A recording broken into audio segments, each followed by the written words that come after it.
Greg Hansen takes his seat for the marquee home game of the season, Arizona versus Gonzaga. Nothing matches this. Hansen has been coming to McKale Center long before the Zags were a national power, and for that matter, long before Arizona was one as well. Media Row used to be here, and there were like eight newspaper guys here, and now there's two.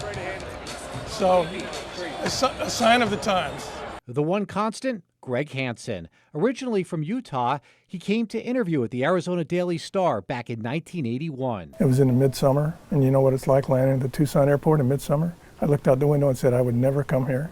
But Hansen did, first as the Daily Star football beat writer, then columnist, where for 4 decades, his writing, including his Sunday notebook, has been a must-read for Southern Arizona sports fans. On this day, Hansen is working on one of his signature pieces, the top 100 Southern Arizona sports figures of the year, something he started back in 1995. I liked how people like number 71 would call me and say, hey, thank you for putting me on the list. So I've done it ever since. Now, Greg can tell you why somebody's number 60 and somebody else is number 80.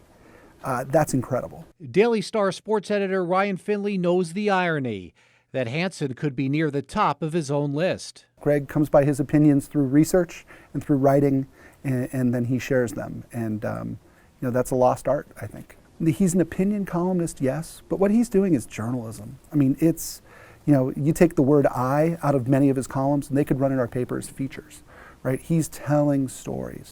It's not just features. Hansen breaks his share of stories, like when then Wildcat Athletic Director Greg Byrne left for the same role at the University of Alabama. It's Greg digs and Greg finds, that Ari McDonald from the women's basketball program, or Sherry Servey, the local rodeo star. And when Greg Hansen shows up to an event like the Roadrunners' annual preseason luncheon, his presence is felt.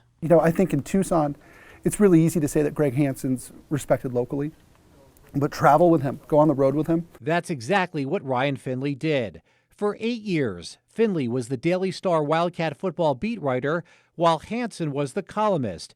8 years of Wildcat games, 8 years of stories, some involving the storyteller, like the time actor-comedian Cheech Marin was just ahead of Hansen in the Portland, Oregon airport. They're taking our boarding passes or checking our IDs or something, and they just let Cheech sail right through. They look at his thing, they go, oh, okay, let him sail right through.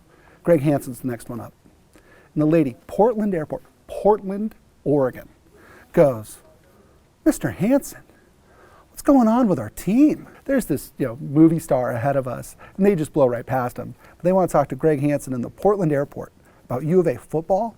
That gives you a real appreciation. Hansen doesn't hold back, like the time in 1989 when he wrote that a Tucson Toros promotion was a bust, only for the Toros to then turn around and give out hand fans with Hansen's face on them at the ballpark.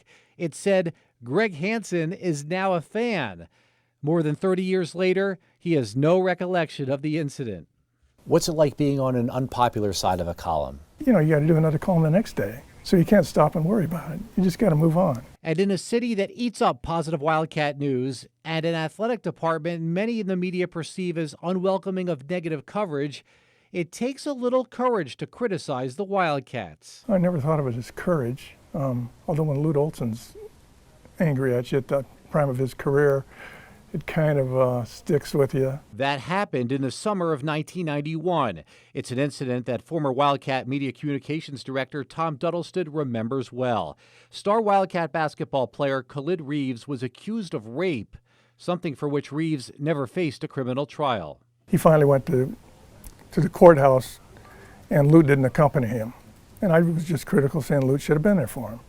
It was that simple. Lute just didn't want to have anything to do with him after that. And I can see Lute's side of it. He got really upset, called me and said, I'm never talking to you again. And then years later, when it was getting to the end and after when his wife got ill, it all changed. He called me and we went and had lunch and talked, and he said, let's start over. And I was very glad to start over with him because I had so much respect for him and still do. That impasse lasted throughout the 1990s. He was never easy to work with, never. Hansen also referred to Lute's exit as confusing and often messy.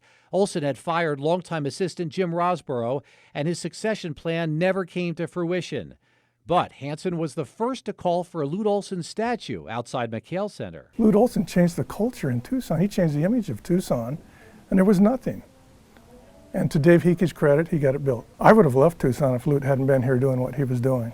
I had chances to go to Seattle and San Francisco and New Orleans, but I enjoyed being around U of A basketball, so I stayed here because of what he was doing. Inside McKale, it's the post-game news conference after a rare Wildcat home loss.